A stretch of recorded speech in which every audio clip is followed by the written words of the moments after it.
परेशान आदमी की कहानी। आनंद एक बहुत ही साधारण आदमी था। उसका एक अच्छा खासा परिवार और एक नौकरी थी, लेकिन पिछले कुछ दिनों से वह काफी परेशान रहने लगा था। उसकी परेशानियों की वजह थी उसको आने वाले विचार। उसे लगता था कि वह दुनिया का सबसे बदनसीब आदमी है। पूरे घर का खर्चा उसे अकेले उठाना पड़ता है, घर में सबकी जिम्मेदारी भी उसी के कंधे पर है। आनंद की परेशानी उसके चेहरे पर दिखने लगी थी। वो बात बात पर गुस्सा हो जाता था। उसका चिड़चिड़ापन दिन प्रतिदिन बढ़ता ही जा रहा था। एक दिन आनंद अपने घर में ऐसे ही परेशान सा बैठा हुआ था, तभी उसका बेटा उसके पास आया और कहने लगा कि पापा, मुझे स्कूल से होमवर्क दिया गया है, क्या आप मुझे होमवर्क करने में हेल्प करेंगे? आनंद अपने बच्चे की पूरी बात सुने बिना ही उसके ऊपर गुस्सा हो गया और उसे काफी भला बुरा सुना दिया। बच्चा वहाँ से निराश होकर चला गया। थोड़ी देर बाद आनंद का गुस्सा शांत हुआ, तब उसे अपनी गलती का एहसास हुआ। आनंद अपने बच्चे के कमरे में गया, जहाँ उसने देखा कि उसका बच्चा नोटबुक में होमवर्क करते करते ही सो गया था। उसने नोटबुक उठाकर देखी, उसमें आज स्कूल से एक विषय पर पैराग्राफ लिखने के लिए दिया गया था। विषय कुछ ऐसा था, ऐसी चीज जो पहले बुरी लगती है लेकिन होती अच्छी है। बच्चे ने कुछ पैराग्राफ उस विषय पर लिख लिए थे।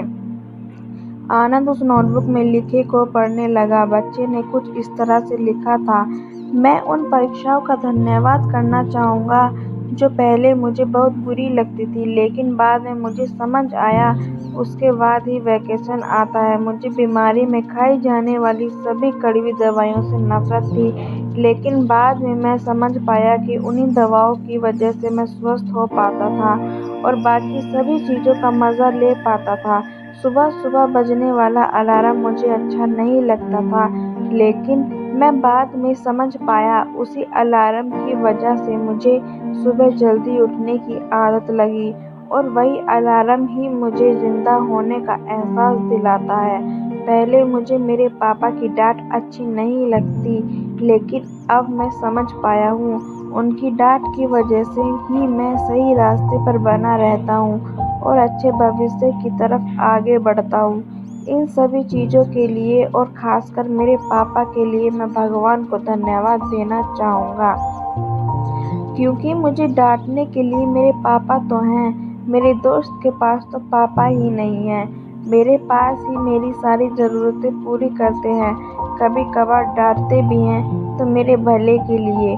अपने बेटे के विचार उस नोटबुक पर पढ़कर आनंद गहरी सोच में पड़ गया। बेटे के लिखे हुए विचार उसके दिमाग में घूमने लगे। उसे लगा जैसे वह कई दिनों से किसी गहरी नींद में सो रहा था और यह नोटबुक पढ़ने से उसकी नींद खुल गई हो। आनंद ने पेन और नोटबुक ली और अपने विचार लिखना शुरू किए। आनंद ने लिखा कि मुझे अपने घर का सारा खर्च उठाना पड़ता है। इसका मतलब है मेरे पास एक बहुत अच्छा घर है और नौकरी भी। यह उन लोगों से कहीं बेहतर है जिनके पास घर या नौकरी नहीं है। सबकी जिम्मेदारी मुझे निभानी पड़ती है। इसका मतलब है मेरे पास अपना एक परिवार है। मतलब मैं उन सभी लोगों से ज्यादा खुशनसीब हूँ जो अकेले या अनाथ हैं। आनंद ऐसे ही एक के बाद एक अपनी सारी परेशानियां लिखता गया और उन परेशानियों का दूसरा पहलू जो कि पूरी तरह पॉजिटिव था। ये सब करने के बाद उसका मन और दिमाग बिल्कुल हल्का हो गया। उसे लगा जैसे जिन्हें वो परेशानी समझ रहा था वो कोई परेशानी थी ही नहीं।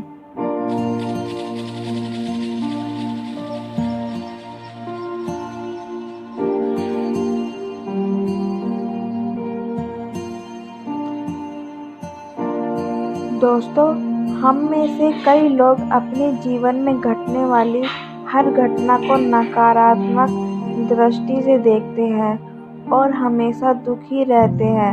हमें हर समस्या या परेशानी को सकारात्मक दृष्टि से देखना चाहिए।